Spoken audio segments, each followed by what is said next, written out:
Hi hello welcome to Swiss cooking. இன்றைக்கி நம்ம பொரியல் தட்டக்காய் வச்சு எப்படி பொரியல் பண்ணலான்னு பார்க்கலாம். ஃபஸ்ட்டு பொரியல் தட்டக்காய் வந்து நல்லா வாஷ் பண்ணி எடுத்து வச்சுக்கணும். அப்புறம் குட்டி குட்டியாக கட் பண்ணி வச்சுக்கணும்.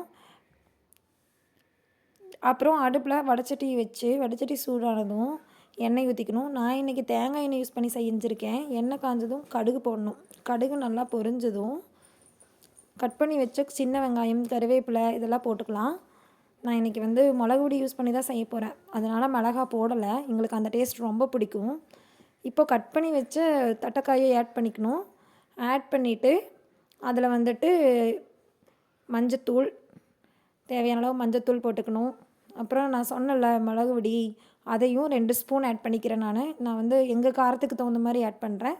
உங்களுக்கு பிடிச்ச மாதிரி நீங்கள் ஆட் பண்ணிக்கோங்க. ஆட் பண்ணிவிட்டு தேவையான அளவு உப்பையும் போட்டு ஆட் பண்ணிவிட்டு ஒரு கிளறி விடணும். கிளறி விட்டுட்டு இது ஆக்சுவலாக சீக்கிரம் வெந்துடும். இருந்தாலும் லைட்டாக குழந்தைங்களாம் சாப்பிட்ணுங்கிறதுக்காக லைட்டாக தண்ணி ஆட் பண்ணி வேக வச்சுக்குவேன் நான். ஆட் பண்ணிவிட்டு கடைசியில் தேங்காய் பூ போட்டு இறக்குனா பொரியல் ரெடி. தேங்க்யூ.